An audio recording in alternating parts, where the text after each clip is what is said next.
que de una vez, por favor, las vayan teniendo y vamos haciendo a finalizar las preguntas que tengan, las dudas. Tuvimos una intervención la semana pasada y pues lo que nos han dicho es que no quedaron claras muchas de las preguntas que se hicieron en ese foro. Entonces, teniendo en cuenta que tenemos al doctor Varela con nosotros y que vamos a hablar específicamente del sector de las agencias de viajes, pues aquí es el momento propicio. Entonces, nuevamente, doctor Varela, muchísimas gracias. Usted siempre ha sido muy especial con Anato y pues le paso el micrófono para su intervención.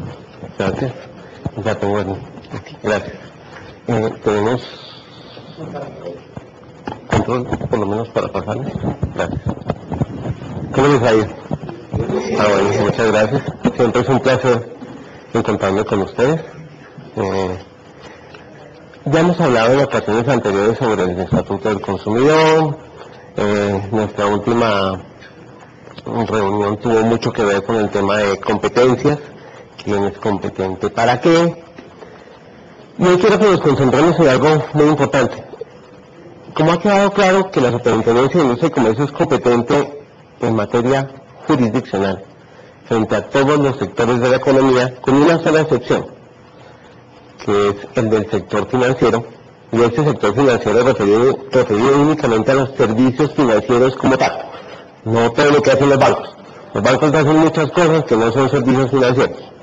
Entonces, solo en lo que son servicios financieros, la Superintendencia de Industria y Comercio no tiene facultades jurisdiccionales, o sea, no tiene facultades como juez.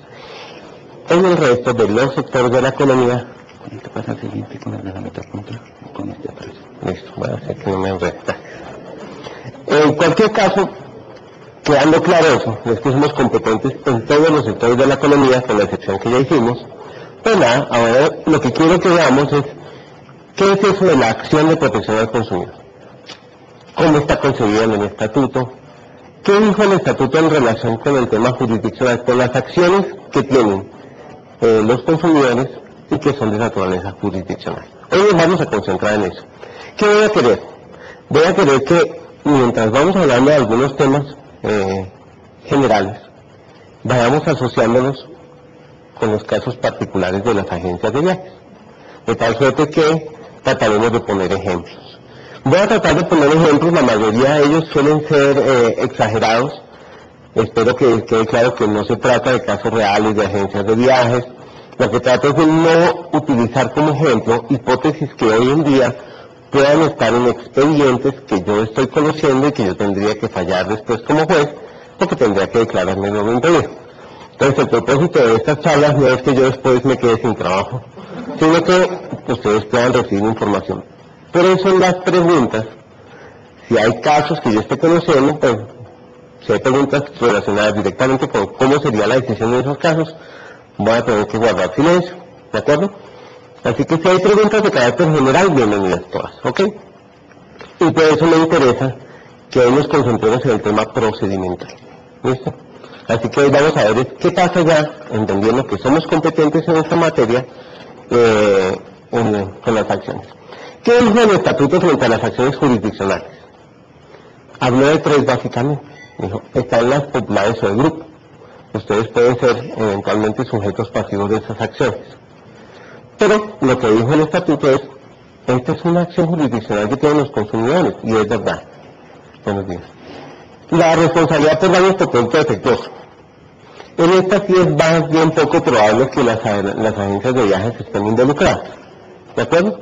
Pero es una acción jurisdiccional, es nueva, está consagrada por primera vez en el Estatuto del Consumidor, no obstante que doctrinalmente ya algunas alusiones se habían hecho y jurisprudencialmente la Corte Suprema de Justicia ya se había metido con este tema de la responsabilidad por daños por producto defectuoso. ¿Y qué hizo el legislador finalmente? Consagró una tercera acción jurisdiccional para los consumidores que denominó la acción de protección al consumidor. Sobre esta finalmente vamos a detenernos con más calma. Y aquí es importante que aclaremos una cosa. El estatuto sitúa las acciones por competencia y define que hay algunas que son competencia exclusiva de la jurisdicción ordinaria. Solo los jueces de la República serán competentes, ¿ok? Hay otras en las que dice serán competentes los jueces de la República y también la Superintendencia de Industria y Comercio a prevención. Y hay un tercer grupo, que son aquellos casos en los que serán competentes los jueces de la República y la Superintendencia Financiera. ¿Ok? Esos son los marcos de competencia. Entonces habrá acciones en las que solo son competentes los jueces, otras combinadas entre jueces de la República y Superintendencia de Industria y Comercio, y otros entre la financiera y los jueces. ¿Qué es importante que tengan presente? No les resulta extraño que el día de mañana, en un juzgado cualquiera, en cualquier municipio o ciudad del país, se inicie una acción de protección al consumidor por un consumidor que se ha visto afectado por una agencia de viajes. ¿Ok? Por lo general, ¿qué sucede? La gente no acude a los juzgados, porque los juzgados están un poco saturados, porque la administración de justicia en los juzgados es muy lenta, pero el legislador quiso garantizar que un ciudadano que tiene un problema y que vive en un municipio apartado tuviera acceso directo a la acción de protección al consumidor instaurándola ante un juez de la República. Entonces, eso puede pasar. ¿Listo? ¿Qué dijo frente a la competencia del procedimiento? No se quiso meter mucho el legislador cuando sacó el Estatuto del Consumidor frente a las acciones populares o del grupo. Y dijo, mire, frente a eso, que quede claro que solo son competentes los jueces de la República, en ningún caso las autoridades administrativas. Segundo, que quede muy claro que el procedimiento y las reglas de competencia son las que están previstas en la Ley 472. O sea, aquí nada ha cambiado. ¿De acuerdo? Así que lo que debe quedar claro es que frente al Estatuto, ninguna variación hubo para las acciones populares o del grupo. ¿Qué dijo el legislador? La acción de responsabilidad por daños por producto defectuoso debe ser solo competencia de los jueces de la República. La razón por la cual decidió este legislador muy seguramente está vinculada con la complejidad de estos procesos. Aquí la demostración de los perjuicios, del daño, del nexo causal, es muchísimo más compleja que en un proceso típico de consumidor. Entonces, quizá por esa razón, el legislador decidió entregarle o confiarle esta acción únicamente a los jueces. Es poco probable que una agencia de viajes tenga que responder en un proceso por daños por producto defectuoso, pero bueno, es bueno que sepamos que existe por lo menos. Y para la acción de protección al consumidor, ahí sí introdujo algunas variaciones el legislador y dijo, el procedimiento para este será el verbal sumario. Vayámonos familiarizando con esa expresión. Pero observando unas reglas especiales que también fijó el legislador en el artículo 58 del Estatuto.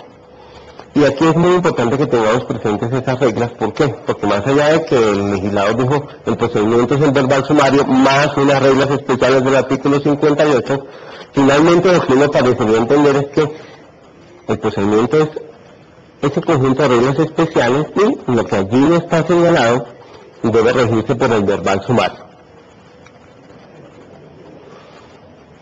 ¿Cuándo procede la acción de protección al consumidor? Y esto sí que es bien importante que lo tengamos presente.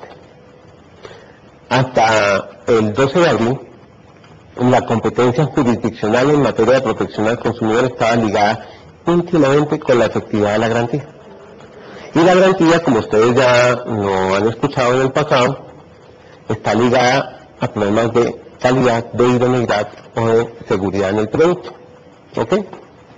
Pero eso sucedía hasta el 12 de abril. Entonces uno asociaba competencia jurisdiccional y acción jurisdiccional que tenía el consumidor con hacer efectiva una garantía. O sea que en el producto hay una falla de calidad, de idoneidad o de seguridad. ¿De acuerdo? Eso cambió. Y el legislador amplió de manera muy importante el espectro de la acción de protección al consumidor. Y empezó por señalar algo que me parece que bastaba y sobraba. Dijo, mire, ¿cuándo procede la acción de protección al consumidor? En asuntos contenciosos, o sea, tiene que haber algún tipo de litis, de controversia entre productor y proveedor y consumidor, y esa controversia puede derivarse de varias cosas. Y el primer caso es vulneración de los derechos del consumidor a partir de la violación directa de una norma de protección al consumidor o al usuario. ¿Ok? Esta es la primera premisa. O sea, siempre que haya una vulneración para el consumidor derivada de la violación de una norma de protección al consumidor o al usuario que está consagrada en cualquier normatividad, no necesariamente en el Estatuto de Protección al Consumidor, habrá lugar a que el consumidor inicie la acción. No tiene que tratarse de un problema de garantías, ¿de acuerdo? Y es muy importante que tengamos presente que esa violación de normas está referida a cualquier norma que consagre la protección de un consumidor o un usuario. Y en el caso de ustedes, es bien frecuente que haya normas de protección a usuarios o a consumidores que están por fuera del Estatuto del Consumidor. ¿De acuerdo? Entonces, si en los reglamentos aeronáuticos encontráramos una disposición en particular que protege a los usuarios y hay alguien que viola esa norma en perjuicio del usuario, el usuario podría iniciar su acción de protección al consumidor. ¿Ok? La segunda tiene que ver con la aplicación de normas sobre protección contractual. Como también lo vimos en una ocasión anterior, el estatuto se destaca por haber consagrado por primera vez normas de protección contractual. Básicamente lo que hizo fue consagrar la existencia de cláusulas abusivas, ¿cierto? Dijo, oiga, hay ciertas condiciones contractuales que no se pueden poner en los contratos de adhesión porque violan anticipadamente, por decirlo de alguna manera, los derechos del consumidor. Esas se entienden por no escritas. Pero como habrá discusión una vez u otra, ¿quién tiene que decir si esa cláusula es abusiva o no? Puede hacerlo el juez de la República o la Superintendencia en ejercicio de sus facultades jurisdiccionales cuando el consumidor inicie la acción por aplicación de la norma sobre protección contractual. Entonces, ¿qué puede suceder? Que en el marco de un contrato de adhesión, el consumidor encuentra que una de las cláusulas que está allí es una típica cláusula abusiva, o parece serlo, e inicia la acción únicamente para que esa cláusula se considere nula o ineficaz por parte del juez o la SUC. ¿Ok? Entonces tengamos en cuenta que ya tenemos dos hipótesis, señor. En este caso, que es interesante sobre una norma abusiva, el consumidor puede llegar a objetarla, a demandarla, así el servicio no haya, solamente porque existe la cláusula. Perfecto, la cláusula, por ejemplo, vámonos, usted no va a poder reclamarme a mí nunca de lo que yo le voy a vender. Amén de que salga bien o salga mal, por el solo hecho de que esa cláusula existe, yo ya puedo poner una demanda. Correcto, muy buen punto, así es. ¿Cuál es la idea? Vamos a suponer que esto normalmente aplica para contratos de prestación de servicios, es lo que suele suceder, pero podría no serlo. Pero lo típico es que un contrato de prestación de servicios que tiene un tracto prolongado en el tiempo, o sea, eso no se extingue en un día, el consumidor, a pesar de que recibe el servicio de manera adecuada, que es el usuario más feliz del país, encuentra que hay una cláusula allí que exonera como esa, que, o mejor, que limita la posibilidad de que el consumidor presente reclamos. Esa es una cláusula abusiva de aquí a Pekín, o sea, ese es el mejor ejemplo de una cláusula abusiva. El consumidor satisfecho con su servicio podría iniciar la acción de protección al consumidor solamente para que esa cláusula en particular se considere nula. Sí. Si el consumidor pretendiera la terminación del contrato por cuenta de esa cláusula, el estatuto sí blindó al proveedor. El estatuto es muy inteligente en eso, establece un equilibrio muy razonable. Entonces el estatuto que dice, ojo, si el contrato puede subsistir, aún con la eliminación de esa cláusula, el contrato debe subsistir. Entonces el consumidor tampoco puede abusar de eso y decir, ahora que encontré esta cláusula abusiva, ya no quiero seguir con el contrato, ¿cómo me salgo? Me va a salir por ahí fácil, entonces voy a decir, no, hay una cláusula abusiva, ya no quiero seguir con el contrato. No. Lo que debería ocurrir es que se declare que esa cláusula es ineficaz, que no aplica, ¿cierto? Que el consumidor en consecuencia sí puede formular reclamaciones frente al productor o proveedor cuando lo considere pertinente, pero el resto del contrato subsiste. ¿Ok? Entonces, yéndonos a lo práctico, en ese caso específico, ¿de qué tamaño o cómo sería la sentencia? Va a decir, no se tiene en cuenta, no se tiene en cuenta la cláusula. Es para que lo escuchen fuera de él.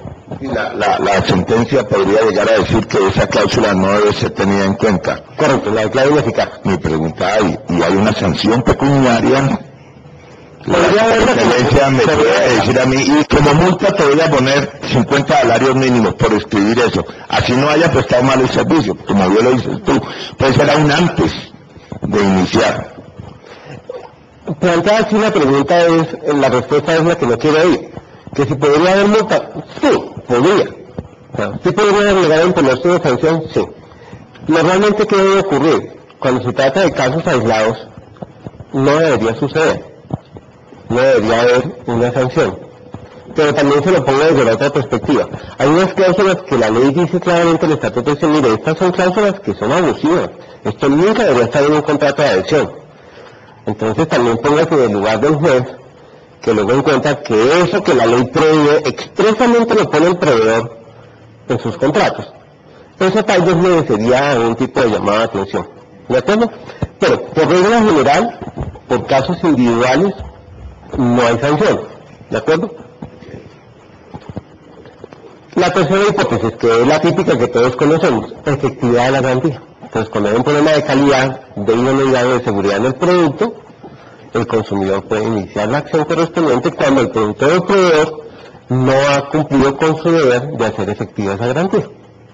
¿Correcto? Ese es el típico. Y estas últimas dos son las más emocionantes para mí. Aquí el legislador realmente se anotó un hit. ¿Por qué? Porque es que en la práctica lo que es más difícil para un consumidor es buscar la indemnización de perjuicios. Se le causan daños y lo que le decía el legislador en el pasado era, no, inicia un proceso ordinario. Y pues cualquiera que esté familiarizado con la administración de justicia sabe que un proceso ordinario es muy largo. Jocosamente se suele decir que la vida útil de un abogado son 2 procesos ordinarios. O sea, calculen más o menos cuánto se puede demorar un proceso ordinario en el país. Es muy, muy demorado. Entonces nadie iniciaba una acción de esta naturaleza para buscar unos perjuicios que normalmente no son muy significativos. Porque cuando uno va por los 20.000 millones de pesos de perjuicios, pues uno inicia el proceso ordinario, porque así se demora 20 años. Pues a los 20 años sigue sirviendo los 20.000 millones. Pero como los perjuicios del consumidor derivados de este tipo de relaciones no suelen ser tan grandes, pues nadie iniciaba un proceso largo para eso. Entonces aquí el legislador le da la posibilidad al consumidor de iniciar la acción de protección con todas sus particularidades en 2 hipótesis. La primera, cuando los daños se produzcan a partir de publicidad o información engañosa. ¿De acuerdo?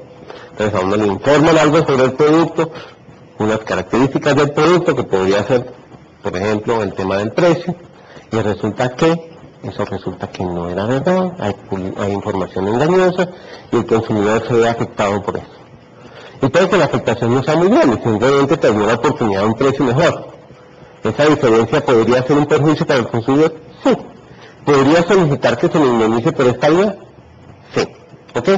Entonces, puede suceder que el servicio finalmente se preste. O sea, no hay un problema de efectividad de garantía.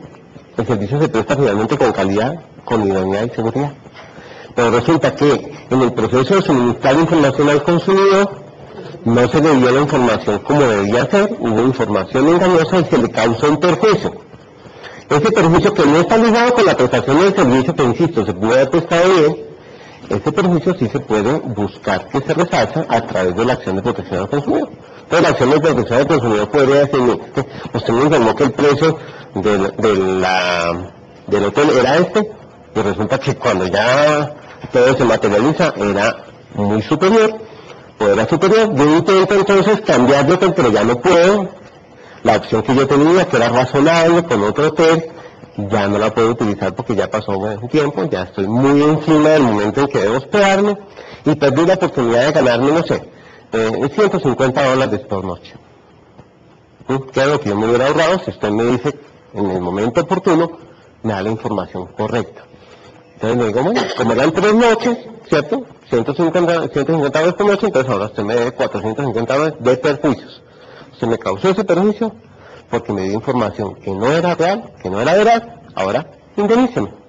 El servicio se prestó, sí, seguramente que el señor pudo ir al hotel, estuvo todo perfecto, viajó y no hubo problema, la agencia le prestó el servicio bien, pero hay un tema de perjuicios derivados de la información, ¿de acuerdo?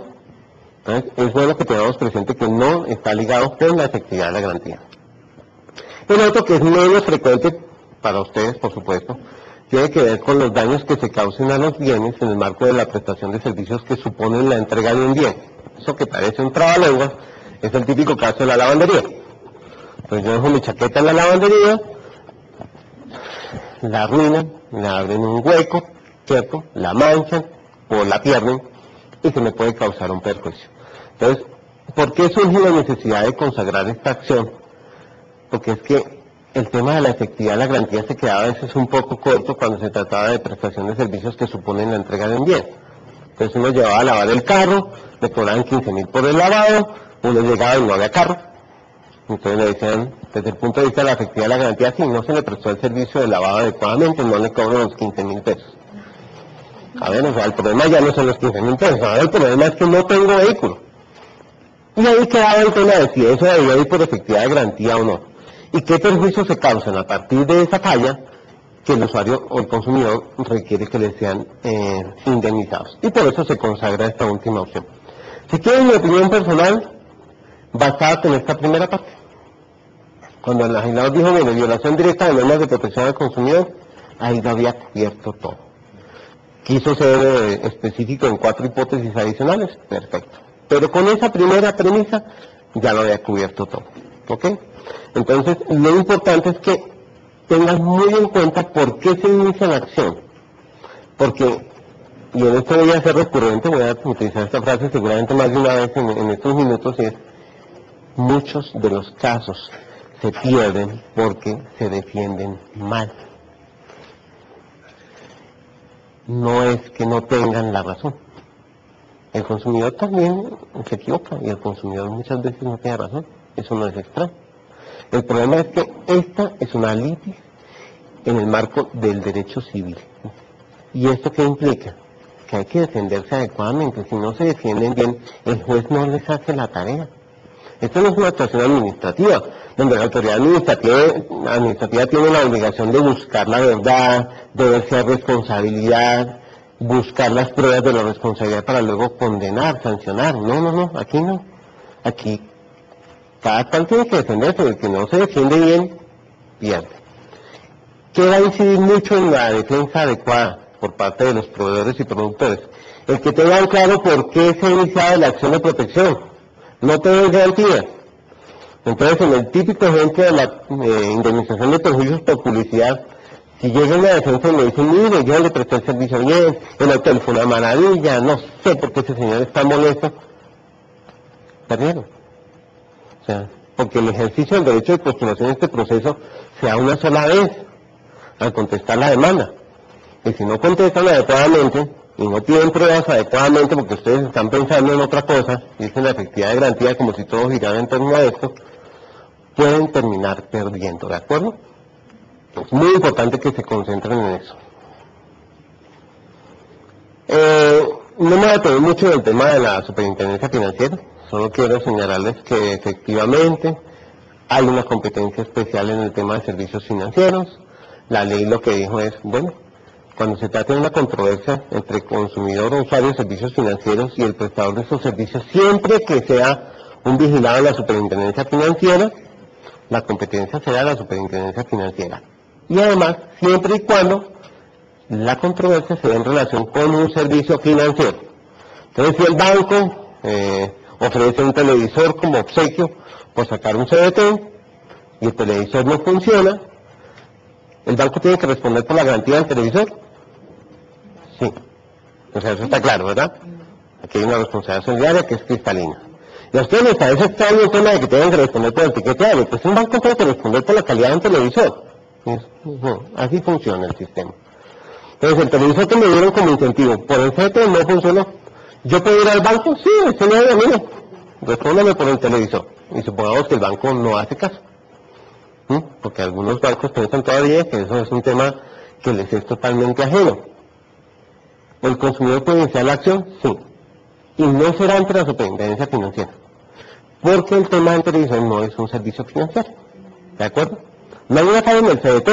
El CDT estuvo bien, la tasa de interés fue la correcta, ahí no hubo problema. Pero sí con el producto que le dieron como incentivo, y ese como no es un servicio financiero, el usuario puede ir o a un TED o a la Superintendencia de Industria y Comercio. ¿Ok? Habrá unos casos donde la cosa es un poco menos clara al parecer, el tema de la recepción de pagos. Entonces, si yo voy a pagar mi servicio de energía en el banco, eso no es un servicio financiero. Entonces, si algo salió mal en esa operación, yo como consumidor puedo acudir al juez o a la Superintendencia de Industria y Comercio. ¿Ok? Esto me parece que es muy importante en el tema de servicios financieros, para que no nos detengamos demasiado en este tema.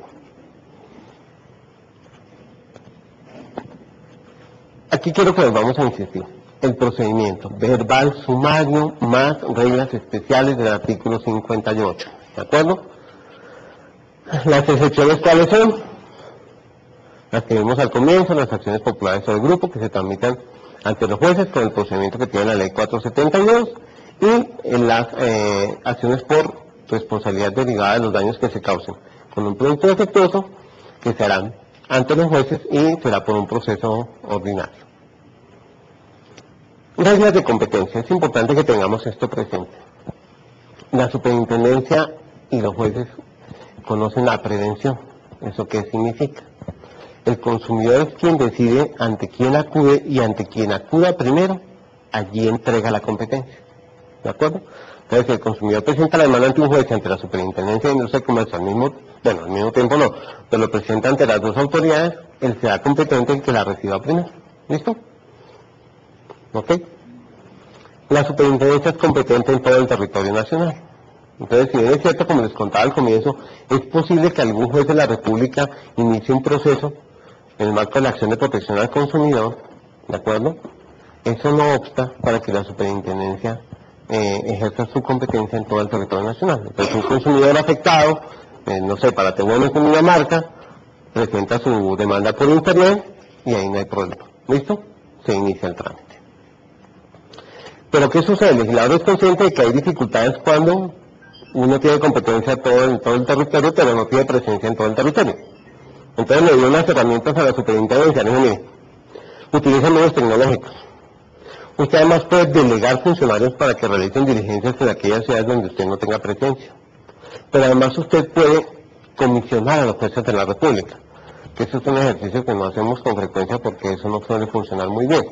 Porque los jueces tienen unas agendas muy saturadas, muy apretadas y programan diligencias para 6, 8 meses o 10 meses y eso por supuesto es muy complicado. A título de ejemplo, yo cuando llego a la delegatura a comienzos de este año encuentro que hay dictámenes periciales solicitados hace 4 y 5 años.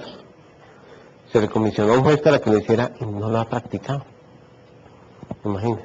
Entonces, esa no es una figura ideal, pero sí se puede delegar a un funcionario para que se desplace. Se pueden utilizar medios tecnológicos. De hecho, hoy hacemos audiencias virtuales, donde pueden conectarse productor, consumidor y funcionario de la superintendencia. Y por supuesto, eso se puede utilizar siempre y cuando no haya presencia de la superintendencia en esa región del país. Esto es importante. Por regla general, la competencia en materia jurisdiccional la tiene el juez del domicilio del demandado. Esa es la regla, es una regla de oro. Entonces, digamos que el Código de Procedimiento Civil que entendía, y así lo entiende el Código General de Proceso, bueno, es que el que es demandado, ¿cierto?, es el que recibe la carga sorpresiva de ser involucrado en un proceso. Entonces, la mínima garantía es que por lo menos se inicie donde él vive, para que se pueda defender fácilmente, porque si no, pues nada, el demandante se iría a un sitio apartado para dificultar además el ejercicio del derecho de defensa. ¿Ok? Eso no aplica tan 2x2, en materia de consumidor. Eso no es tan simple. Entonces el legislador estableció una regla adicional de competencia por factor territorial. Dijo, oiga, también es competente el juez del lugar donde se llevó a cabo la relación de consumo, donde se comercializa el producto, donde se adquirió el producto. Y eso tiene mucho sentido. Si yo estoy en Cartagena, entro a un Carrefour en Cartagena y compro un producto y algo sale mal, pues no tiene mucho sentido, si yo vivo además en Cartagena, que me digan, usted tiene que ir a presentar la acción en el domicilio del demandado, le hace Bogotá. Entonces uno dice, no, pues deje así, tengo que ir a presentar la demanda en Bogotá. Pues eso qué garantía tiene que me diga que puedo ir a los jueces municipales o civiles de circuito si me toca desplazarme hasta Bogotá. Eso no tendría mucha gracia. Entonces hay una regla de competencia que es adicional y eso es bueno que lo tengan presente. Entonces no solo se tiene como factor de competencia el domicilio del demandado, hay una regla que es primordial, que prima además sobre esa del domicilio del demandado y es esta: el sitio donde se ha realizado la relación de consumo, donde se comercializa el producto, donde se ha adquirido. Entonces, si yo voy a la agencia de viajes en Cali y ahí adquiero el producto, pues allí podré formular la demanda con independencia de que el demandado viva en Bogotá, tenga su domicilio en Bogotá, con independencia de que yo ni siquiera viva en Cali, ¿ok? Y eso tendrá unos efectos para la segunda instancia. La superintendencia reemplaza a un juez en particular, ¿de acuerdo? Como son competentes al tiempo, jueces y superintendencia, la superintendencia tiene que reemplazar a un juez porque, y eso es muy importante, cuando haya apelación, la segunda instancia está en los jueces de la República, en la jurisdicción ordinaria. Entonces, para establecer quién es el superior funcional, hay que determinar a quién reemplaza la superintendencia. En estos casos debe quedar muy claro que puede ser juez de primera o de única instancia. Normalmente es juez de única instancia por la cuantía. Si se trata de procesos de mínima cuantía, hoy eso ronda los 8,5 millones de pesos. Si se trata, insisto, de procesos de mínima cuantía, no hay apelación, son procesos de única instancia. ¿De acuerdo? Y lo son tanto en la superintendencia como ante los jueces. Entonces, si alguien fuera un consumidor, fuera un juzgado municipal, ese sería un proceso de única instancia también en el juzgado municipal. No tiene apelación. ¿Ok? Y como son procesos de única instancia, esos de mínima cuantía, entonces la superintendencia termina reemplazando a un juez municipal. ¿Listo? Pero en única instancia. Supongamos que se trata de un tema de menor cuantía, que algo entre los 8,5 millones y los, creo que 50 y pico, que esos son también muy graves. Eso ya para ustedes no es lo que suele pasar. En eso sí hay segunda instancia. Entonces, la superintendencia reemplaza al juez civil municipal, pero tiene una segunda instancia, que es el juzgado civil de circuito. ¿Cuál juzgado civil de circuito? Pues el que se reemplaza, teniendo en cuenta estas reglas de competencia territorial. ¿De acuerdo? Y esto para facilitarle la vida al consumidor. Si es un tema de mayor cuantía, que eso para ustedes sí va a ser supremamente exótico, ¿qué va a suceder? Se reemplaza un juez civil de circuito. Y en consecuencia, en la segunda instancia, se surtirá ante el Tribunal Superior, Sala Civil, dependiendo, por supuesto, del factor territorial. ¿Listo? Este es un tema interesante. Antes la acción no prescribía. No había una prescripción distinta de la ordinaria, que eso es eterna, eso es muy largo. Entonces el legislador, para restablecer ese equilibrio, dijo, oiga, está bien que el consumidor proteste, que reclame, eso está muy bien, pero pongámosle un límite en el tiempo, eso no puede ser indefinido. Y el legislador dijo, un año. El término, por regla general de prescripción, en materia de acción de protección al consumidor, es de un año. Lo que va a variar en algunos casos es a partir de qué momento empiezo a contar el año. ¿Listo? Cuando se trata de efectividad de la garantía, el año empieza a contar desde la expiración de la garantía, desde que vence la garantía. ¿Ok? Entonces, si el producto tiene una garantía de un año, vencido ese año, el consumidor tiene un año para iniciar la acción de protección al consumidor. ¿De acuerdo? Eso tiene que quedar claro. En los temas contractuales, dijo el legislador mismo, listo, cuente el año, pero cuéntelo desde el momento en que el contrato termine. Una vez que el contrato termine, el consumidor tiene un año para presentar su reclamación relacionada con el contrato. ¿Listo? Y la cláusula general para la prescripción. En los demás casos, el año se contará desde el momento en que el consumidor tenga conocimiento de los hechos que motivan su reclamación. ¿Listo? ¿Está claro? ¿Qué es importante en el tema de la prescripción? Y esto ya para entrar en el terreno práctico. Hay que tener mucho cuidado porque no es caducidad y no son lo mismo. La prescripción tiene un encanto en materia civil. Y es que tiene que ser alegada. Entonces, ¿quién es el que tiene que alegar la prescripción? El demandado. ¿Y cuándo tiene que hacerlo? Porque es que no se puede hacer en cualquier momento. Tiene que hacerse en el acto de postulación, al contestar la demanda. Si ustedes llegan muy rondos, después de contestar la demanda guardando silencio frente a la prescripción, y llegan a la audiencia de fallo y dicen, me da una pena que usted juez, pero es que esto prescribió. Claramente ha pasado más de un año. El juez les va a decir, pues muy interesante su alegato, pero es que este no es el momento procesal. Usted perdió la oportunidad. Y así esté groseramente prescrito, no hay nada que hacer. El tema se falla.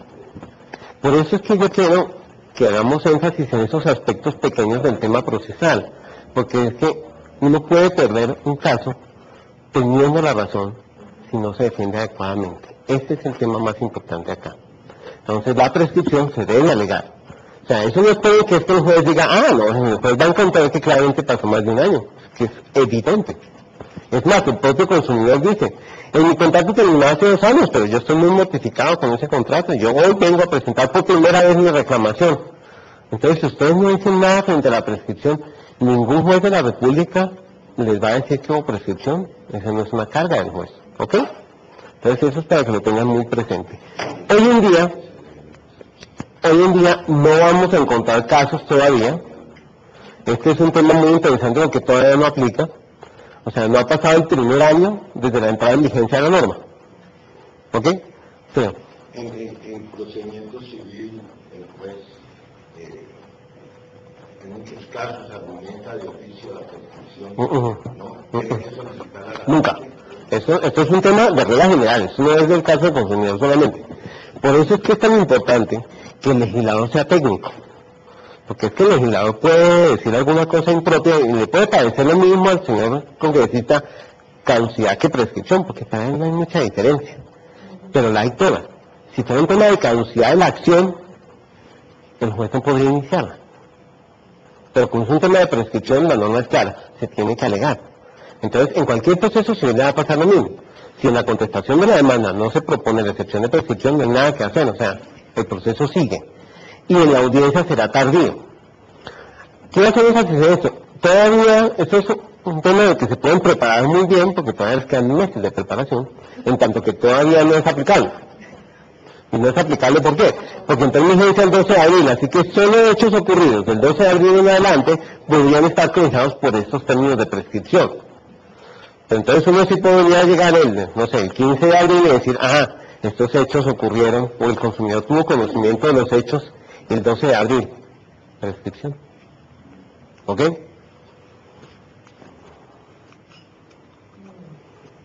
La demanda. Una de las preocupaciones que suelen expresar en estos escenarios es, oiga, no se les exige a los consumidores la misma formalidad tradicional de las demandas que uno esperaría de acuerdo con el Código de Procedimiento Civil o el Código General del Proceso. Es que así no funciona. Cuando uno mira la estructura general del estatuto, a lo que le apunta es a la desformalización del tema. ¿Qué es lo que pretende el legislador cuando dice que debe haber una demanda y debe haber unos requisitos? Debe estar claro a quién se dirige, debe estar claro qué fue lo que le pasó, dónde estuvo el problema y qué es lo que quiere. Pero eso puede estar en 4 renglones. No esperen de ninguna manera una demanda estructurada. Bueno, ¿aquí hay abogados? ¿Sí? ¿Muchos o pocos? No se atreven a levantar la mano. Pero ¿qué sucede? Uno siempre que le hablan de demanda hace una asociación inmediata a unas hojas oficio, por lo menos unas 8 o 10, con una serie de títulos muy grandes que hablan de los hechos y las pretensiones, y entonces el hecho primero y el hecho segundo, y una cápita de prueba, una cosa simplemente formalista que es muy típica del procedimiento civil y de los jueces. Pero eso no fue lo que quiso el estatuto. El estatuto quiso simplemente que se cumplan los requisitos mínimos. Y eso es lo que evalúa el juez con la superintendencia al momento de tomar la decisión de admitir. ¿De acuerdo? Entonces no esperen nada distinto que está claro contra quién se dirige, está claro qué fue lo que salió mal, está claro además qué es lo que pretende.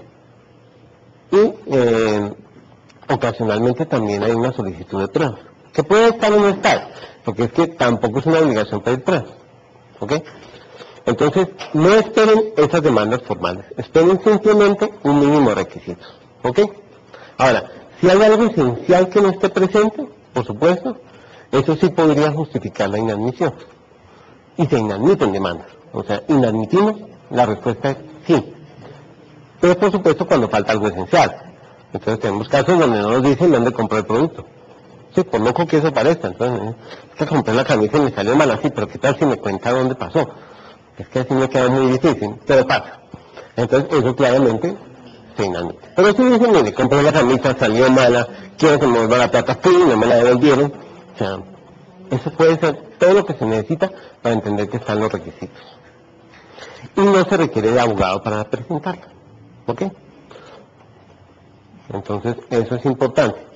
Esa exigencia del abogado hace también que en materia de procedimiento civil la formalidad prime. ¿De acuerdo? Y eso es lo que hace que también el juez exija una serie de requisitos cuando además sabe de antemano que siempre va a haber de por medio un abogado. Entonces, ahí sí el consumidor, el demandante le plantea los hechos, le plantea la situación al abogado y el abogado se encarga de ponerla en una forma especial. Y eso es lo que garantiza que el juez espere eso. Pero eso es solo para aquellos casos en los que se exige el derecho de postulación, en los que se exige actuar mediante abogado. Este no es el caso, ¿de acuerdo? Al punto que las ligas y asociaciones de consumidores también pueden representar a los consumidores. Entonces, una liga de consumidores puede presentar en nombre del consumidor el reclamo. ¿Ok? Sin ningún problema.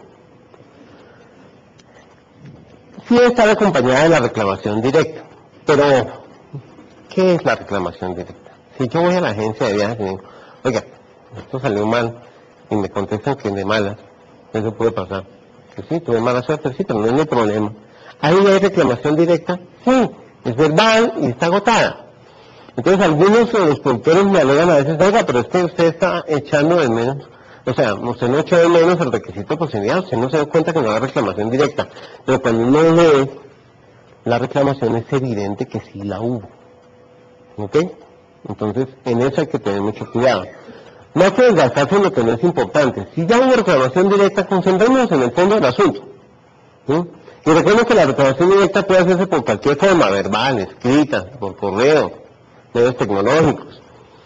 Y lo más frecuente es que sea verbal. ¿Sí?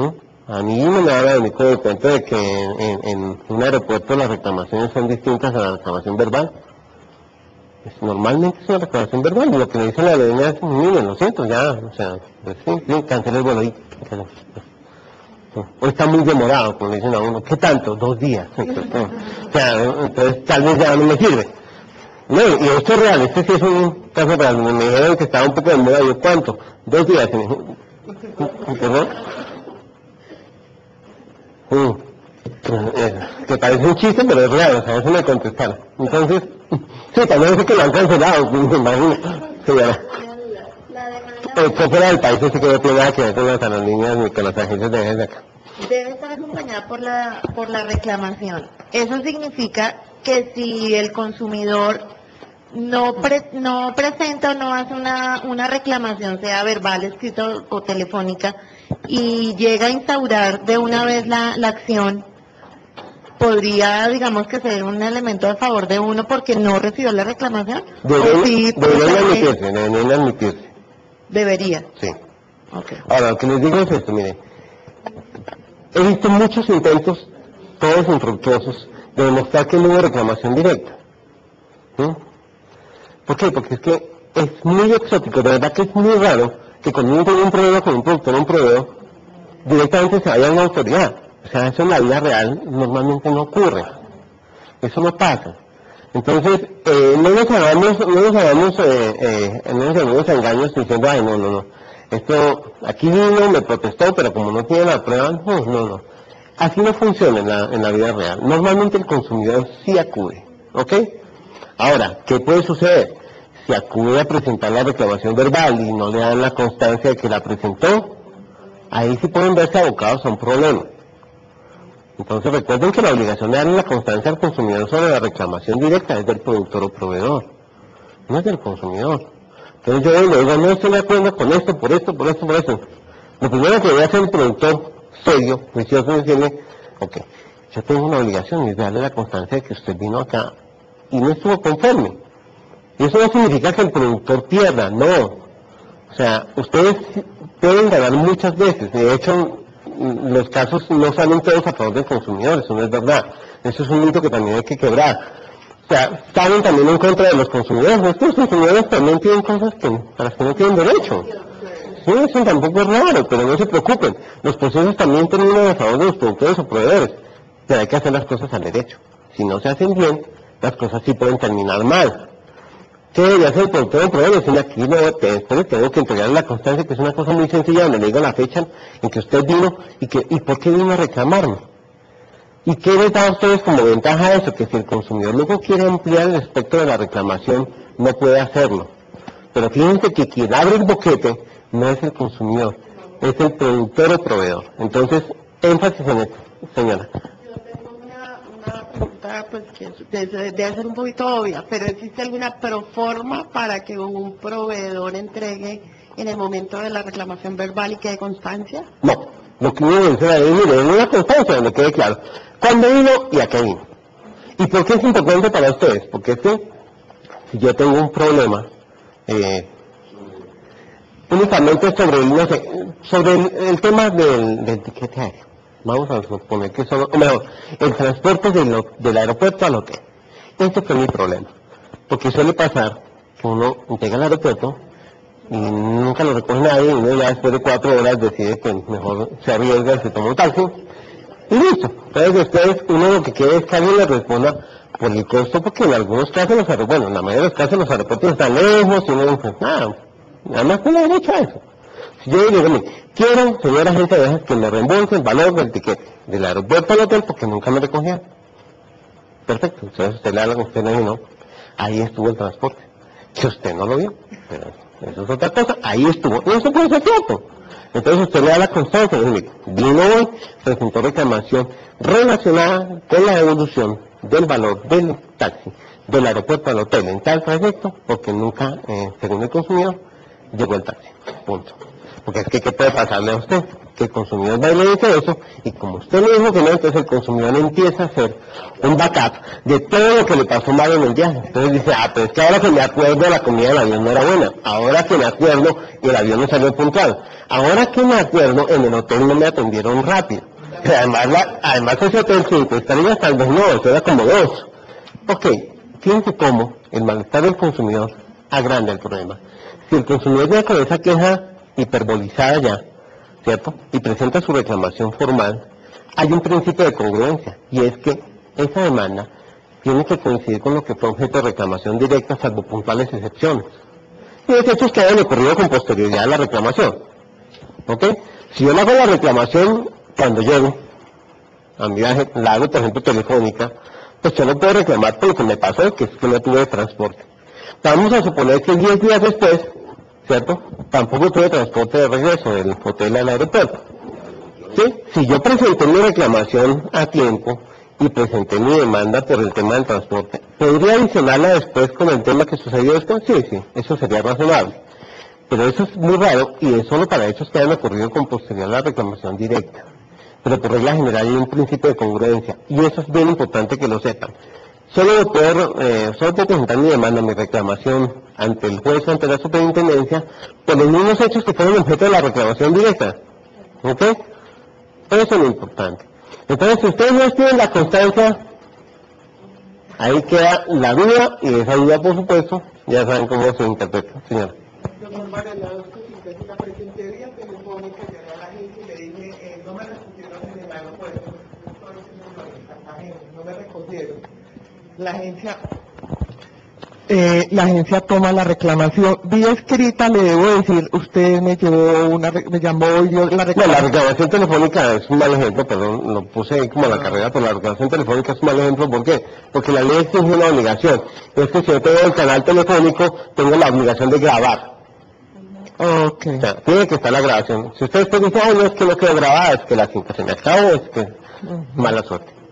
Bueno, grabé la... Pero recuerden que siempre hay una obligación, y es que como el legislador entiende que es el productor o proveedor el que recibe la reclamación, es el que está mejor formado, mejor capacitado, ahí le dije, oiga, usted tiene que expedir la constancia, usted tiene que grabar la llamada. ¿Por qué? Porque es que ahí es donde se define el parámetro de qué va a ser luego objeto de la demanda. Si ustedes no son juiciosos en eso, corren un riesgo que es obvio, es que luego en la demanda se amplíe el espectro de la reclamación. Entonces, no le tengan miedo a la constancia. O sea, porque es que yo lo que he percibido off the record es que los proveedores dicen, no, pero es que darle una constancia a los consumidores de que vino, eso es mortal. No, porque igual fue, igual reclamó. Y si no hacen algo para dejar claro por qué fue, el riesgo es para ustedes de que después eso se amplíe. ¿Listo? Listo, pero grabé la llamada, doctor, yo tengo mi sistema, la grabé, ahí de todos modos mando después un tema escrito porque yo grabé mi llamada. Basado en... ¿Usted ya le dio respuesta? Esa respuesta se la doy por escrito a mi cliente, ese es un tema. Otro, si va a mi agencia, no le gustó el hotel, se lo imaginaba 15 estrellas y 7 piscinas y tenía 5.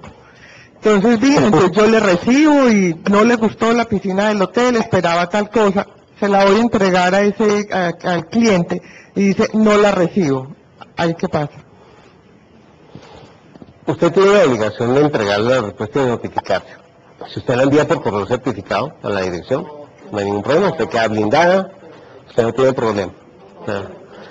Este es un tema que es muy importante que tengamos presente y es el tema probatorio. Una de las cosas que aprende uno desde chiquito es que tener el derecho y no poder probarlo equivale a no tenerlo. Entonces, hay miles de mecanismos para dejar evidencia de lo que se hace. Entonces, no sean tímidos en el momento de dejar constancias o dejar evidencias. No les dé miedo mandar una respuesta por correo certificado, no les dé miedo dejar una constancia de una reclamación. O sea, esa es la mejor garantía de que ustedes van a tener herramientas para defenderse luego. ¿El correo electrónico sirve como medio de respuesta a esa reclamación? Sí. Yo recuerdo que tenemos las preguntas al final porque si no se nos va el hilo y Ok. apúntanos y al final se las hacemos. Listo. Superado el tema de la reclamación directa, hay otra precisión. Hay una forma de suplir ese requisito de procedibilidad, y es que el consumidor promueva una audiencia de conciliación. Si el consumidor va a un centro de conciliación debidamente creado y acreditado, y lo cita al productor, y no hay conciliación porque llegó el productor y no se pusieron de acuerdo, ahí ya el consumidor no tendría que agotar el tema de la reclamación directa, ¿ok? O también, si citado el productor, el proveedor no aparece, no acude. Esa constancia que deja el centro de conciliación de haber citado al productor y que el productor no acudió, le quita al consumidor la carga de formular la reclamación directa, ¿de acuerdo? Pero, ojo, no es que tenga que formular reclamación directa e intentar conciliación, no. El único requisito de posibilidad que tiene el consumidor es la reclamación directa. ¿Qué alternativa tiene para suplir ese requisito de procedibilidad? Intentar la conciliación. ¿Ok? Hay una serie de precisiones que dice el legislador, bueno, cuando tenga que ver con un producto, pues debe identificarse el producto, debe señalarse la fecha en que lo compró, o la fecha en que se prestó el servicio, aportar las pruebas que tenga del defecto. Todo esto, por supuesto, es en la medida en que lo tenga el consumidor. Y lo mismo sucede con el tema contractual de información o de publicidad. Pero seamos claros. Por regla general, el consumidor no tiene acceso a la publicidad o a la información. Entonces, si a uno le dicen, bueno, tráigame el comercial de televisión, pero eso no es tan fácil de grabar, eso hoy en día conseguir un aparatico que grabe directamente el televisor, eso tampoco es que sea tan barato, eso no lo tiene todo el mundo. ¿Yo qué hago? Yo doy la propaganda. Hay obligaciones legales para los productores y poderes de conservar la publicidad y la información. De tal suerte que ahí es natural y obvio que el consumidor solo tenga la obligación de señalar que conoció una publicidad, alguna información sobre cuándo, cómo y qué decía, y que sea una carga del productor o proveedor, por supuesto, entrar a responder y decir, mire, esta es mi publicidad, aportar las campañas para que sea el juez quien valore. La reclamación directa, como lo veíamos, puede hacerse por medios electrónicos que se asimilan a lo escrito, eso para la respuesta al correo electrónico. Si se hace vía telefónica, lo que sí tiene la obligación del productor no poder de grabar esa reclamación, si no, no debe tener este canal habilitado. Y cuando sea verdad hay que dejar la constancia de la fecha y el objeto. Pero como les digo, eso no es una garantía para el consumidor, es una garantía para el productor o proveedor. Cuando se haga por correo, pues debe haber una constancia del envío, porque puede hacerse al establecimiento de comercio o a la dirección del productor, ¿ok? En eso el legislador es flexible. Porque uno normalmente, si compra en Carrefour, pues es razonable que vaya y reclame en el Carrefour donde compró, no en el domicilio de la Sociedad Grandes Superficies de Colombia S.A. Eso para el consumidor normalmente no es tan claro. Cuando no se recibe la reclamación, pues el consumidor solo tiene que hacer la manifestación y pues si lo hizo por vía de correo, pues deberá enviar la guía de correo como prueba adicional. En materia de pruebas, ¿qué sucede con las pruebas periciales? ¿Eso para ustedes es poco frecuente? Ustedes difícilmente tendrán que hacer práctica de dictámenes periciales, o sea, ustedes no necesitan un perito les diga algo, lo de ustedes será normalmente documental, pero digamos que sí se pueden practicar pruebas anticipadas, entonces uno sí podría pedirle a un perito que vaya y dictamine algo, y hay un banco de peritos de la superintendencia que está en nuestra página en internet. Entonces, eso, como les digo, es poco frecuente para ustedes, pero les interesa un poco como consumidores y como abogados, y es saber que uno sí podría, por ejemplo, con un vehículo, pedirle al perito del dictamen de la super que vaya a hacer el dictamen antes de que se inicie el proceso, de tal suerte que uno ya llega con el dictamen pericial, y eso, por supuesto, hace que todo fluya muchísimo más rápido.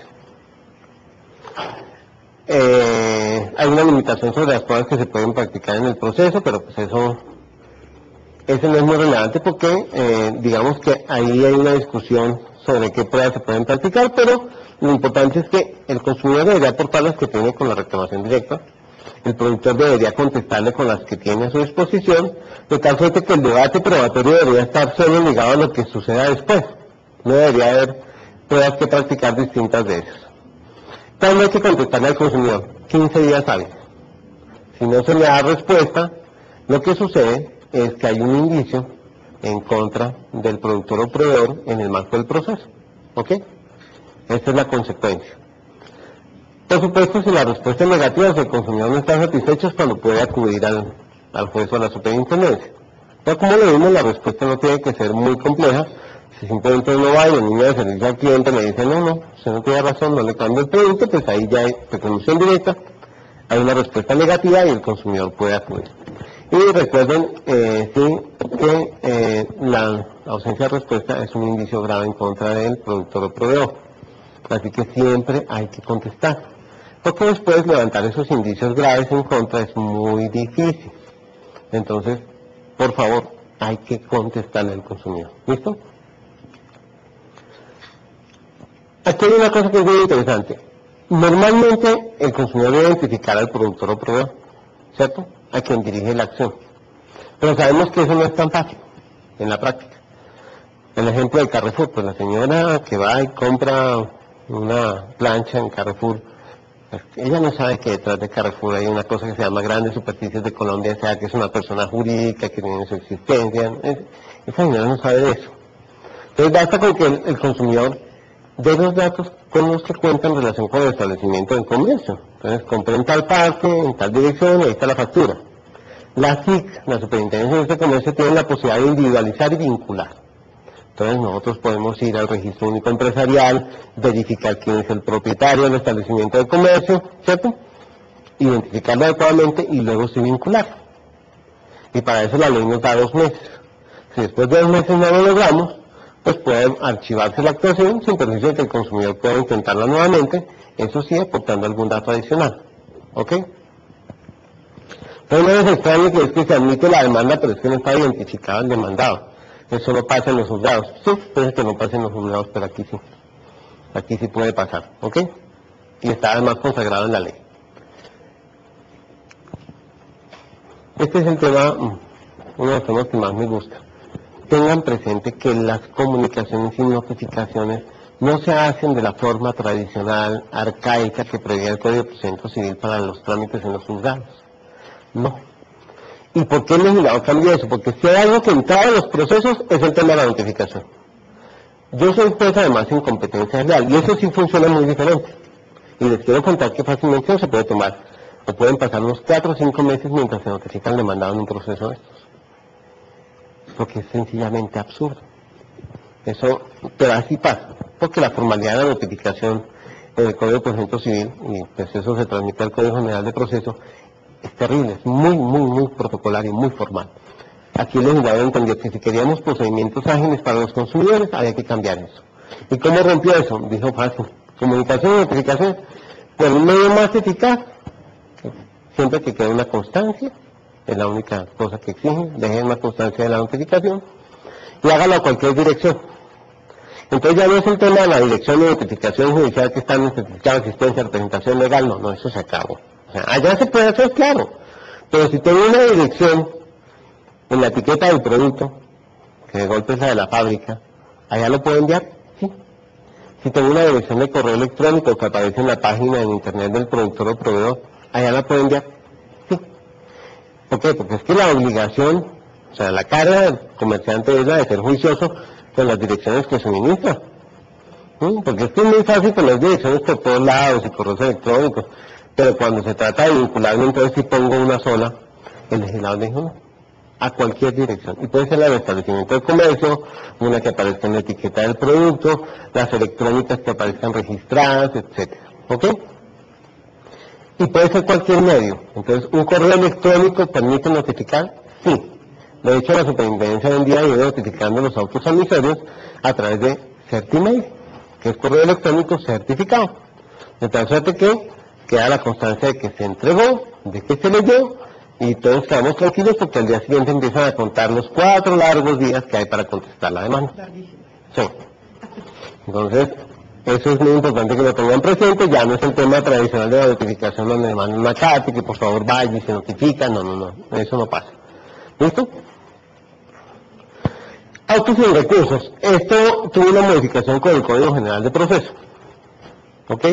Entonces, esta era la previsión original del estatuto, pero el Código General de Proceso habilitó la posibilidad de que se apliquen las reglas generales de impugnación de los autos. O sea que no solo estos serán susceptibles de recurso, sino que aplicarán las reglas del Código General de Proceso o Código de Procedimiento Civil, según la vigencia, y es que la mayoría de los autos admiten recurso de reposición y hay otros tantos que admiten recurso de apelación. ¿Ok? Entonces, esto ya no está tan limitado. Es una lástima, lo confieso, porque lo que sucede con el tema de los recursos es que la apelación puede demorarse un tanto en los juzgados o en los tribunales, y eso hace que el proceso sea muy lento, sí, sí. Entonces puede subir, por ejemplo, un auto que niegue la práctica de una prueba podría subir en la apelación, sí. Eso sí puede terminar dilatando mucho el proceso y haciéndolo muy lento. Eso es lo que quería evitar el legislador, pero pues nada, el legislador luego cambió de opinión rápidamente y decidió que eran mejor dar recursos. La sentencia sí es apelable por las reglas generales del Código de Procedimiento Civil. Pues no se hagan muchas ilusiones con el tema de los recursos, ¿no? No se hagan muchas ilusiones porque la regla es para los procesos que no sean de única instancia. Y los procesos de mínima cuantía son de única instancia, o sea, ahí no hay apelación, ¿no? O sea, no se hagan muchas ilusiones y la mayoría de los procesos de ustedes son de mínima, ¿verdad? Cada vez pasan de 8,5 millones. Y luego la cuantía también la modificó el Código General de Proceso. De tal suerte que la mínima cuantía va a ser de 40 salarios mínimos. Eso va a ser 20 y tantos millones de pesos. ¿Ok? Cuando entre en vigencia lo de las cuantías. 8,5 millones hoy en día. Luego va a ser de 20 y pico. Entonces, la mínima. De tal suerte que va a haber muy pocas cosas que escapen. 1 de enero del 2014, no estoy mal.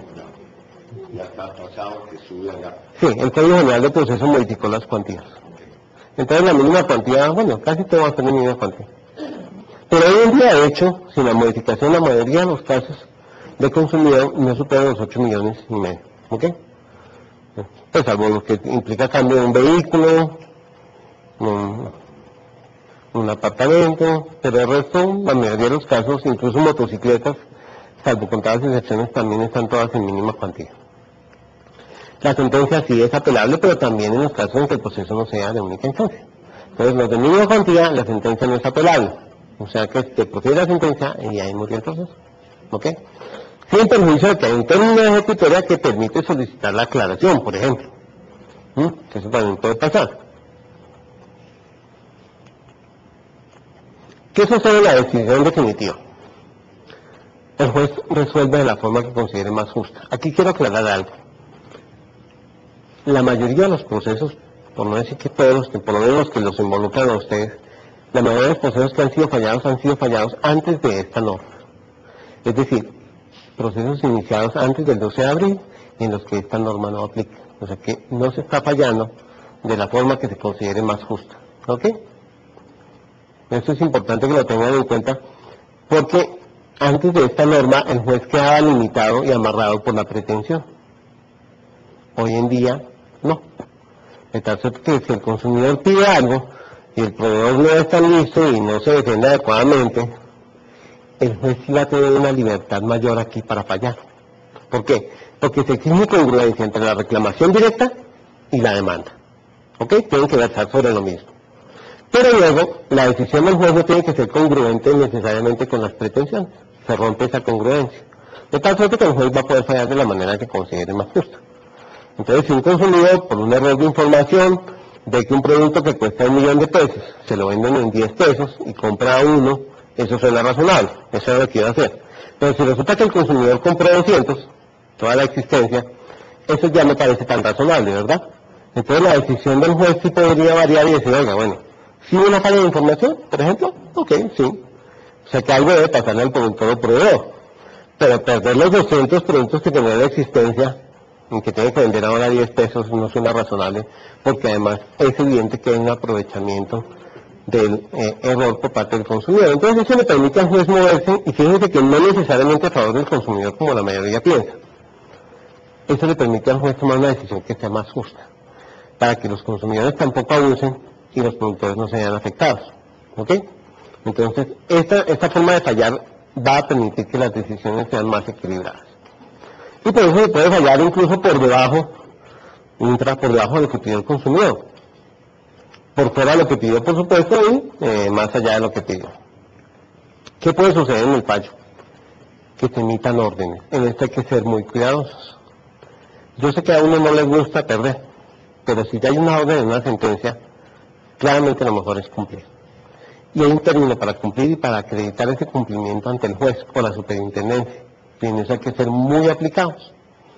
¿Por qué? Porque si esa orden que se da, y en esos términos que se da para cumplir, no se cumple, hay unas consecuencias. ¿Qué puede suceder en el fallo? Eso tiene que ver con la pregunta que me hacía sobre el tema de la cláusula abusiva. ¿Puede haber sanción? Sí puede haber. El juez puede imponer una multa de hasta 150 salarios mínimos, pero tendrá en cuenta los criterios de gravedad, reiteración o renuencia en el cumplimiento de las normas por parte del productor o proveedor. Lo que quiero dejar claro aquí es que sentencia condenatoria no es igual a multa, o sea, no necesariamente, ¿de acuerdo? O sea, no siempre, ¿no? Pero puede pasar, entonces tampoco se sorprenden el día que reciban una multa, ¿no? Pero hay una forma de eliminar el riesgo de la multa. El legislador dijo, mire, si el proceso termina por conciliación o por transacción, o hay allanamiento en la contestación de la demanda, el juez, por muchas veces que tenga de multar, no puede. Queda imposibilitado de sancionar, ¿ok? Con esto, ¿qué hace el legislador? Motiva, primero, los mecanismos alternos de resolución de conflictos. No sé si concilian o hay una transacción, nunca podrán ser multados jurisdiccionalmente. Ya no es posible. Y si se allanan a las pretensiones de la demanda, tampoco los podrán multar. Y el allanamiento es, por supuesto, allanamiento, ¿no? O sea, no es que estoy de acuerdo con una paquetita, y pues me allané, pero es que la demás tal vez es un poco excesivo. No. Si no hay allanamiento integral, pues no hay allanamiento, ¿ok? Es que el consumidor dice, me tienen que volver a hacer, y ustedes dicen que me allanan. No hay problema. Pues lo que el señor dijo es verdad, ¿ok? Pero la consideración de la transacción evita el riesgo de multa. Y también hay una cosa, hay posibilidades de multar al consumidor que sea temerario.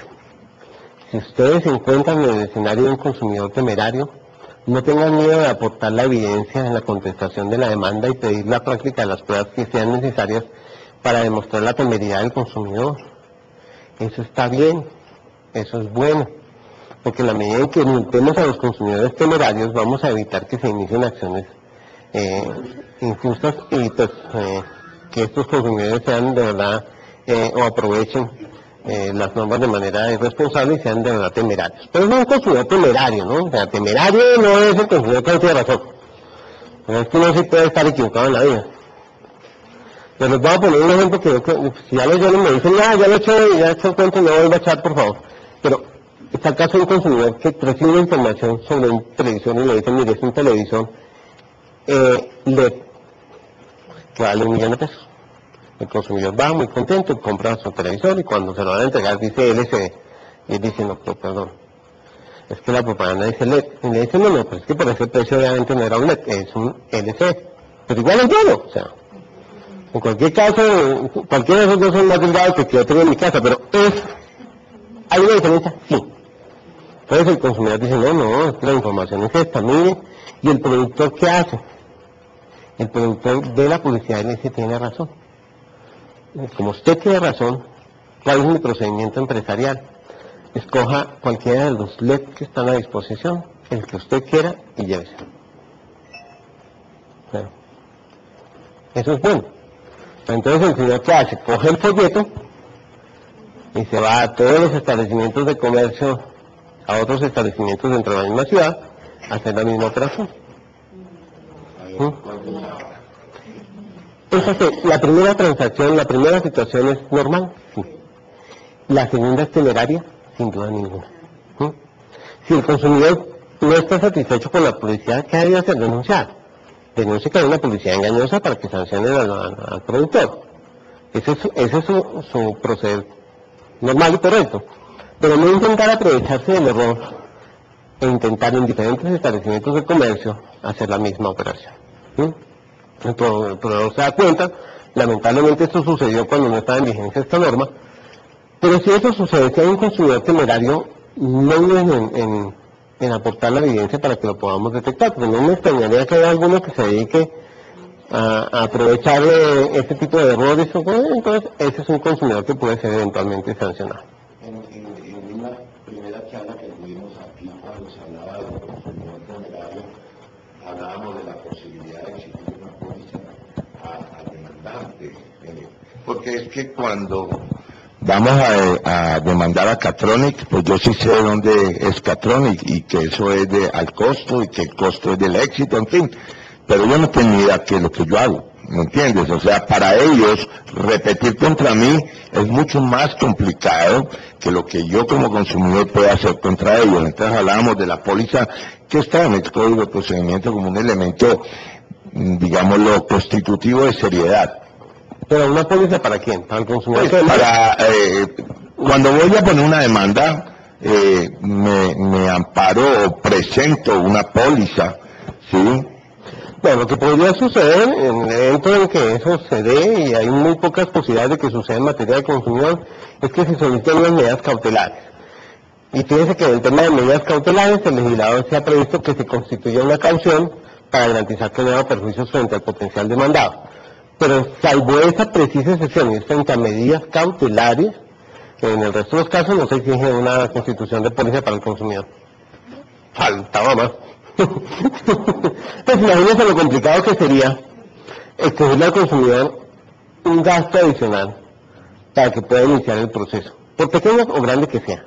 Solamente por y creo que lo que a nosotros como agentes de viajes más nos preocupa son las pretensiones desmedidas. Lo justo, el mal servicio, estamos dispuestos a pagarlos, es justo. Pues fíjese, Me gustaría que igual hicieran con nosotros en cualquier otra actividad comercial que desarrollemos.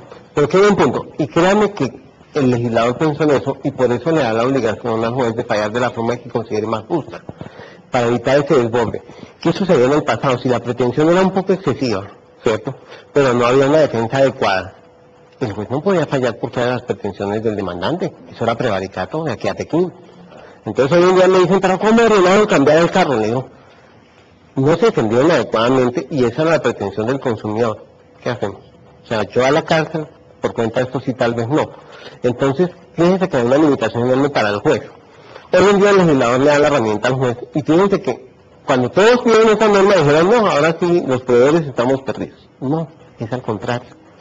Fíjense que la pretensión que normalmente limitaba la sentencia, ahora no lo es, no es limitativa. Entonces, en esa pretensión excesiva que uno las ve a veces, resulta que el consumidor pide 50 millones de pesos por una llamada que no pudo hacer. Dice, perdón, eso, ¿como por qué? Eso ya no es pues no es una camisa de fuerza para un juez que puede fallar de la forma que considere más justa. Pero hay que tener en cuenta una cosa, hay que cumplir las sentencias, finalmente, ¿ok? Pero además de cumplir las sentencias, es importante que también cumplan con las conciliaciones y las transacciones. Si hacen una conciliación por fuera dentro del proceso, Si hay una conciliación de transacción, se ve, insisto, fuera dentro del proceso y no se cumple, es tanto como incumplir una sentencia. ¿Ok? Eso es muy importante. Porque en el pasado lo que ocurría es que pues, no cumplían la transacción o la conciliación, el consumidor pues quedaba encartado con un título ejecutivo, con un contrato incumplido, los legisladores dicen no se preocupe. Si se incumple la sentencia, la transacción o la conciliación, se impone una séptima parte del salario mínimo legal mensual vigente por cada día de retardo. ¿Ok? Entonces, esos son como 80.000 pesos más o menos, yo no sé muy bien, pero más o menos da como 80.000 diarios. Es un taxímetro, ¿no? Por cada día que yo no cumplo. Pero si persiste el incumplimiento después de la multa, pues viene el cierre temporal del establecimiento de comercio hasta que se cumpla, y eso se puede hacer además con apoyo en la fuerza pública. Entonces, nos ponemos el overol, hacemos la tarea, vamos allá con la fuerza pública, con policía a bordo, y cerramos el establecimiento de comercio hasta tanto se cumpla al consumidor. Esto es para que los proveedores se tomen en serio las conciliaciones y las transacciones, porque es que es muy fácil para salir del paso y decir, no, pues conciliamos, sí, yo le mando eso después, y después no lo cumplo.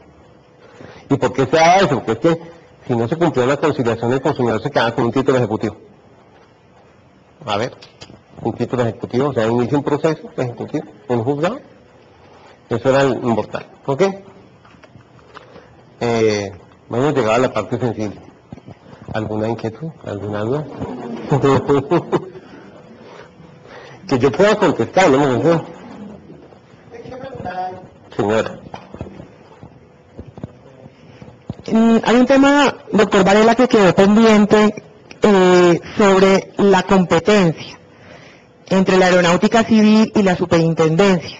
Entonces me gustaría hacer una ilustración muy concreta de un caso específico cuando un pasajero tiene un problema con un paquete turístico que incluye etiquete e incluye alojamiento y otros servicios. ¿Qué pasa con ese usuario cuando va a la Aeronáutica Civil a reclamar por el contrato de transporte? ¿Y qué pasa también cuando va a la superintendencia por ese mismo paquete a reclamar el todo? Hay que saber una cosa, la competencia de la aeronáutica es una competencia administrativa para solución de conflictos de consumidor. No es la regla general, no es el ideal, pero hay, junto con esa, otras hipótesis donde hay autoridades administrativas que conocen de reclamos de consumidores, ¿ok? ¿Qué puede suceder en la práctica? Como la competencia de la aeronáutica está limitada por el tema del transporte aéreo de pasajeros únicamente. Si hay un problema con el paquete completo, pues el avión no salió a tiempo, pues entonces además el taxi nunca me recogió, pero además el hotel resultó ser de 2 estrellas, cuando me dijeron que era de 5, etcétera. La aeronáutica está limitada únicamente en su competencia administrativa para verificar el tema del transporte aéreo de pasajeros. ¿Ok? Nada más. En relación con el resto no es competente. ¿Qué sucede frente a la Superintendencia de Industria y Comercio? Jurisdiccionalmente somos competentes en todos los sectores de la economía. Así que nosotros conocemos del paquete completo.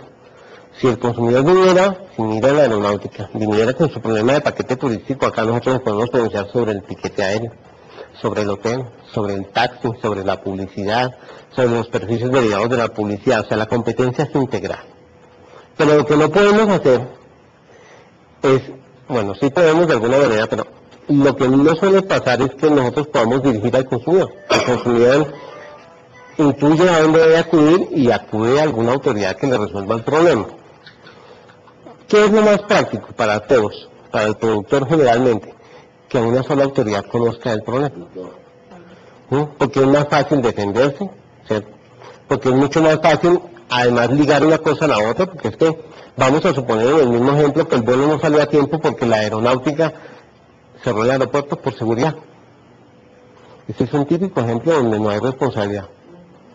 Y si luego de eso el taxi no estaba allí, porque su obligación era solo estar determinado tiempo, podría uno pensar eventualmente en que tampoco hay responsabilidad frente a eso. Pero fíjense cómo es demostrar una serie de cosas dentro del proceso que pueden haber afectado todo el paquete. ¿Qué es importante? Ojalá que el consumidor acudiera solo al juez de la República o a la superintendencia con su problema. ¿Qué se puede hacer? Pues claro, no se puede decirle a dónde acudir al consumidor. No se puede decir, mire, usted tiene estas herramientas. Y como ustedes son agencias de turismo, agencias de viajes, pues ustedes tienen un problema que es mixto. Ustedes saben que su problema puede tocar el transporte aéreo, puede tocar el hotel, pero puede tocar el transporte, ¿ok? Ustedes sí pueden decirle al consumidor con toda tranquilidad que frente a una inconformidad, luego de acudir a ustedes, porque ese es el primer paso, puede acudir a la Superintendencia de Industria y Comercio. Como yo les digo, no hay que tenerle miedo a que acude una autoridad, o sea, eso no es malo. Pero si le dan información, posiblemente el consumidor puede acudir al juez de la República o a la Superintendencia y ahí sí se tramitaría de manera unificada el problema. Pero si el consumidor decide que va a reclamar por el transporte aéreo de la aeronáutica y por el resto de la Superintendencia, pues no podemos hacer nada distinto a verificar dónde se inicia el proceso primero. Porque es que la aeronáutica tiene un procedimiento particular que implica una mediación, que implica un intento de facilitación y en el marco de ese proceso le trasladan la reclamación a la aerolínea. Pero eso toma unos días, ¿no? Un tiempo. Y hasta ahí no hay proceso. Si no se ha iniciado el proceso allá, pero sí se ha iniciado ante los jueces o ante la Superintendencia, pues lo que uno procuraría después alegar es, allá no se puede seguir el proceso en tanto que ya alguien admitió la demanda y está conociendo el trámite. La revista Semana de esta semana, con un artículo que hablaba precisamente sobre un poco la indefensión de los clientes que a través de Internet tramita servicios de turismo y que no tiene posibilidad de hacer una reclamación efectiva para alguna reclamación que tenga con respecto a alguna deficiencia de los servicios. ¿Qué está previsto entonces a futuro? Porque normalmente las agencias de viajes pues estamos también migrando a tener posibilidad de ventas en la línea, en Internet, otras acá en físico, en el offline, pero hay clientes que definitivamente... Es que nadie pone la información con claridad, eso porque es que nadie vende, sí, pero nadie vende si uno le dice, mire, la posibilidad de que usted vea eso no es muy grande. Entonces uno paga el agua cuando le dicen que va a haber delfines, y porque eso no funciona. Entonces, hay ciertas cosas que están condicionadas a un área, pero eso tiene que quedar claro para el consumidor. Y tiene que ser, si la información es clara, suficiente, completa, difícilmente hay problemas de reclamación. La última, porque ahora sí... Pequeñita. Gracias, doctor. Es lo siguiente. Tenemos una inquietud en cuanto al punto de soluciones que tiene implementado la Superintendencia, que es como una instancia previa a la admisión de la demanda. ¿Existe alguna reglamentación que pues diga los 3 días para punto de soluciones después de estos que vendría la autoadmisión? Porque ya se nos presentó un caso en el que nos sacaron la autoadmisión antes de vencerse el término de punto de soluciones. Y un comentario adicional. En el tema de ventas electrónicas, nos parece muy importante también que la Superintendencia tenga la visión de que no es solo el fraude hacia los consumidores, sino que eventualmente, y se han presentado casos, en el que el consumidor es el que quiere hacer el fraude a través de la venta electrónica a la agencia o al proveedor. Pues le quiero decir que el legislador va a empezar al revés. En el último, el legislador previó además la posibilidad de que haya consumidores temerarios en relación con el comercio electrónico y sobre todo frente a la opción de la reversión del pago, que es el mecanismo muy fuerte.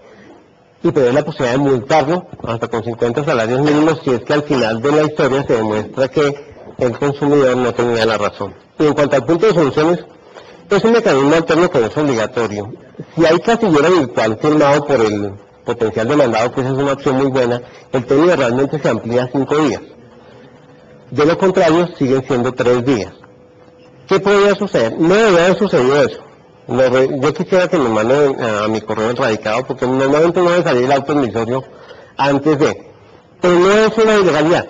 Porque lo otro es un mecanismo adicional que está preproceso y es independiente. O sea, no hay ninguna irregularidad allí.